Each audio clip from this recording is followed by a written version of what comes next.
အားလုံးပဲမင်္ဂလာပါဒီနေ့တော့ကျွန်တော်ကကလပဲမွန်အစိမ်းကိုအသုံးပြုပြီးတော့အိမ်မှာပဲအလွယ်တကူချက်စားလို့ရတဲ့မွေးငါချက်နေလို့ပြပြချင်ပါတယ်ကျွန်တော်တို့အညာမှာဆိုရင်ကြတော့ကျွန်တော်ငယ်ငယ်တော့ပေါ့နော်မင်္ဂလာဆောင်တွေမှာဆိုရင်အဲ့လိုမွေးငါကျွေးကြပါတယ်ညာတော့အဖြစ်ပေါ့နော်ပထမဆုံးအညာမွေးငါချက်ဖို့ရအတွက်ဆိုရင်ပဲမွန်ကိုရေဖြောထားဖို့လိုအပ်ပါတယ်ပဲမွန်အမုံတွေကိုပေါ့လုံးဝကြေတော့အောင်နေပြီးတော့ရေဖြောထားရပါမယ်မကြေဘူးဆိုရင်ပဲစိမ်းစော်နန်းတဲ့လို့ပါပဲမုံโอเคပြီဆိုရင်ရင်နွေးတယ်မယ်ပေါ့နော်ရင်နွေးတယ်ပြီးရင်ကျွန်တော်တို့ကဒီကြက်သွန်ထည့်ရမယ်ပေါ့အညာမွေးရင်ကမှာအဓိကသုံးတာကကြတော့ကြက်သွန်အလုံးသေးသေးလေးတွေရဲ့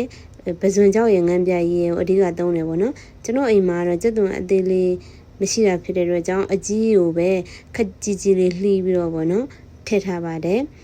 နောက်ပြီးတော့အိမ်မှာကပဇွန်ကြောက်ကကုံနေရပေါ့နော်ကုံနေတာဖြစ်တဲ့အတွက်ကြောင့်ဒီပဇွန်ကြောက်အစာကြက်ဥကိုပေါ့နော်ခလောက်ပြီးတော့ထည့်မှာပါအဲဒါကြောင့်ကြိုးပြီးတော့ကြက်ဥကိုလည်းခလောက်ထားပါတယ်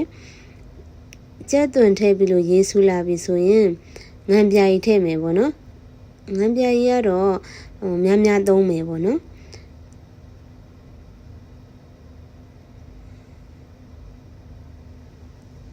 မွေးငါရဲ့အသက်ကငန်းပြာကြီးဖြစ်တဲ့အတွက်ကြောင့်ငန်းပြာကြီးကောင်းကောင်းလေးဖြစ်ဖို့တော့လိုအပ်ပါတယ်။နောက်ပြီးတော့ဒီကြက်သားမုံဟင်းထည့်မယ်ပေါ့ဟင်းခမုံထည့်မယ်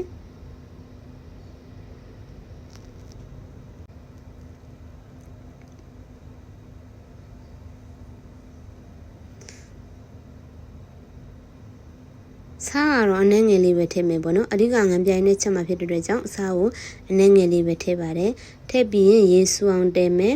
တဲပြီးလို့ရှိရင်ခလောက်ထားတဲ့ကြက်ဥတွေကိုထည့်ပါမယ်ကြက်ဥထည့်ပြီးလို့ရှိရင်လည်းနောက်ထပ်ပေါ့နော်ရေဆူအောင်ထပ်ပြီးတော့တဲမယ်တဲပြီးမှပဲမုံအစိမ်းကိုဖြိုးထားတဲ့အရေကိုပေါ့နော်ထည့်ပါမယ်